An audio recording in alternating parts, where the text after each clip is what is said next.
Yo, what's going on everyone? Welcome back to the channel. My name is LionHeartZ, and if you've logged into CS2 at any point in the last 24 hours, you may have noticed that Premier Season 1 has officially concluded, and we now all wait eagerly for Season 2 to begin, hopefully today. So now seems like as good a time as any to take a step back, look at what Season 1 brought us, and what Valve could possibly learn for Premier Season 2 and going forward. I made another video just like this about a year ago on the 5 things I would have changed in Premiere as well, so we're going to take a look back at that video, see if any of my prophecies came true, and in general, just talk about the current state of Premiere. If that sounds interesting to you, make sure you guys take a second, leave a like, leave a comment down below, and subscribe to the channel if you haven't already. It helps out immensely in the YouTube algorithm, so thank you for doing it. While you are there, consider following me on my Twitch channel, twitch.tv/LionHeartZ2. I stream Sunday through Friday at 8:30 p.m. Pacific Standard Time. As soon as the Premiere update hits the servers, I will be there grinding my placements, so come and join me for that journey. Without any further ado, let's go ahead and get into the video. So, this older video I did about Premiere and its state back then, you probably haven't seen it because it was back when I only had a couple of hundred subscribers, but honestly, looking back at this, other than the audio being utterly shit, I was pretty ahead of the curve on some of these changes. Knowing in hindsight now what Valve are going to be adding in Season 2, I was pretty spot on about the need for there to be some kind of reward at the end of Premiere seasons, for there to be a rotating map pool each season to keep the game fresh. And while those certainly seem like obvious changes if you play other popular games with seasonal rank ladders, we haven't had those yet, so I think it makes sense that Valve are coming around in the second season and adding those things in. But as someone who has played a ton of Premiere, I do think there are still some underlying massive issues with the game mode that I'm hoping Valve are going to address, but without the patch being in front of us, we can only speculate. One of the first things that I hope gets addressed at some point is that there are currently too few restrictions on who you can and can't queue with when you boot up Premiere. I think that there should be a very hard limit on what the rank difference can be in parties when you queue up. Now, it was quite hard to find a specific number, but it seems that the consensus rating online and what I'm seeing is that as long as you are within 10k rating of each other, there is nothing stopping you from queuing together in CS2 right now, and I just think that's too wide of a gap.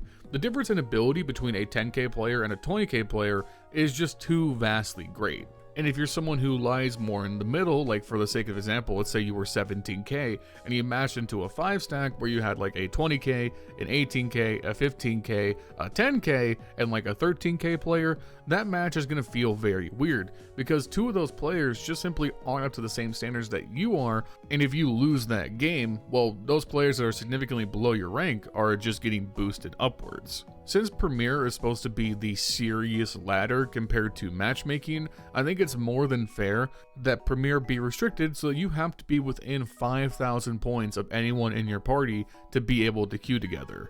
It would discourage boosting and make for much more even matches. As someone who myself regularly plays in around the 15k pool, ending up with teammates who clearly don't belong there because they're matched up with their friends, or being on the receiving end of a stack doing the same thing, it just creates bad matches. And going right into the second point, it seems to affect how much rating is won or lost in that game. And one of my biggest gripes with Premiere, if you ever tune into my streams, is how inconsistent rating is distributed across your wins and losses. There doesn't seem to be any rhyme or reason with whether you are gaining 100, 350, 500 points, or losing those same equivalent amounts. It feels very much match to match, and it's hard to track when the game is going to reward you for your efforts or kick you while you're already down. There just isn't any rhyme or reason to how much rating you're gaining or losing, and it can make the process of laddering just feel very unrewarding and unsatisfying. This, to a larger extent, has been a gripe with Counter-Strike's matchmaking, even going back into Go for many years. This feeling of not knowing where you're at, whether you're close to a rank up, close to a D rank, this nebulous feeling of not being able to track your progress. One of my big hopes with Premiere is that that feeling would be going away. With a direct numerical value showing how much you gain at the end of each match, it should be incredibly easy to have a good feel of where you are at in your journey, but honestly, there's still what feels like too much randomness. I'm going to make a comparison to one of my favorite competitive games of all time, Teamfight Tactics, the only Riot game that matters and is worth mentioning.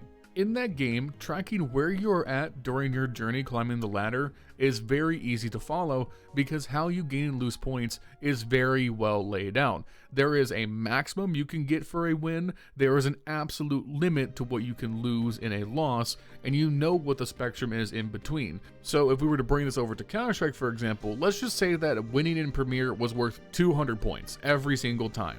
Unless you absolutely hard carried and blew somebody out like 13-0, a win gave you 200. And then if you lost, and it was just like an average loss, a close game, you lost 150.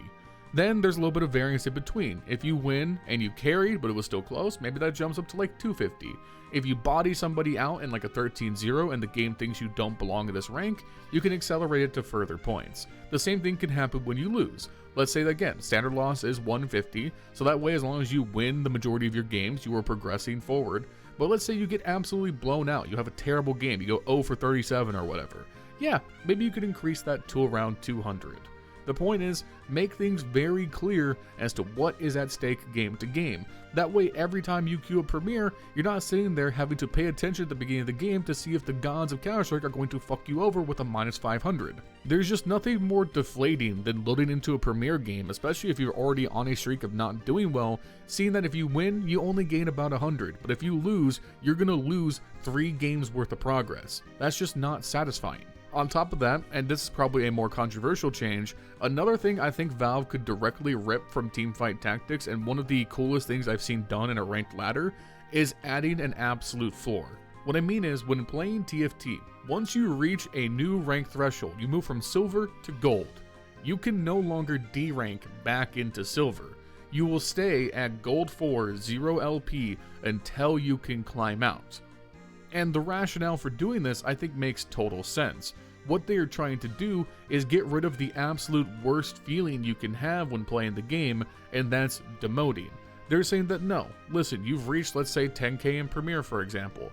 You now need to battle it out in 10k until you can adapt to this skill level. Now, you don't need to adapt that to the entirety of the ladder. Like I would say for 20k and beyond, which is really the top 1% of the player base, it's okay to allow those players to drop in and out because you're battling for spots on the leaderboard once you get to 25, 30k plus. But for the vast majority of the player base, being able to hover at these ranks 5, 10, 15k and learn how to adapt to this environment is great for player retention, and it also enables people to find their footing and play against players who might be potentially better than them.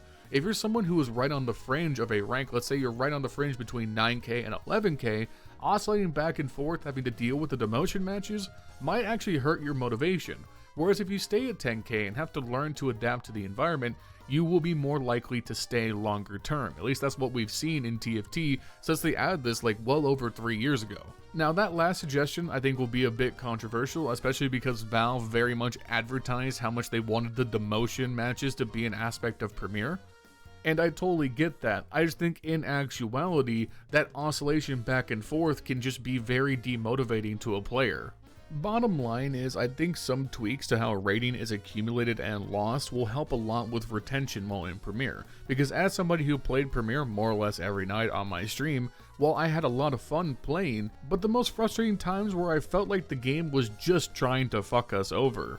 There's a reason that I've focused mainly on stuff around the rating and the backend, because in general I think the actual playing of the game in the server has improved substantially. If you go back to any Premier footage I've used on the channel from say a year ago, the game looked clunkier, laggier, the way you interacted with players and bounce off bodies was worse, nades were laggier, the game in general had worse hit reg. In terms of actually playing CS2, the game is so much sharper and more enjoyable than it's ever been. The bigger issues like cheaters are something that's really hard to comment on because we're just waiting for things to improve. I could sit here and just be like, yeah, cheaters exist, and then get the gold star from Reddit, but what does that add to the conversation? It's an ever-evolving problem. I just want Premier to be a very serious, focused playlist that you go to because you want to compete and improve at the game. We have regular matchmaking, which is more of your eternal ladder, a good idea of your growth long term, and a great place to play a game that's just a little bit less stakes, and also a great avenue for practice. I think it's totally fine for Premier to have more restrictive matchmaking rules to encourage the most competitive outcomes for the vast majority of the players. I don't want Valve to go down the route where eventually it becomes a necessity for there to be a solo duo ladder or something similar. I want Premier to work at its maximum capacity for the most amount of players, and right now the queue restrictions are a bit too lenient, and the one thing that kills players' motivations the most is not knowing how you're going to progress game to game. So we'll see how things go in Season 2 of Premier. When the patch is out, I'll be covering the patch notes here, so make sure you like, comment, subscribe, all that good stuff because it helps out immensely in the YouTube algorithm. And if you want to follow me on our Premier Season 2 Electric Boogaloo journey, you can do so at twitch.tv/LionHeartZS2, where I'll be streaming all of my Premier games, so come on and follow me there. Thank you to our channel members, Justin, Jesse, Furley, Milan Berta, Bubblesj, Dr. Cocktor, Patatas Kaftesi, PTR, B1, Cody Foxworthy, and Justin Vegt. If you want to become a channel member, you can do so at the link in the description down below. For $5 a month, you can support me directly, get your name at the end of videos just like this, as well as a role in our community Discord. Thank you to our channel members. Alright guys, I'll see you soon with another video. Peace.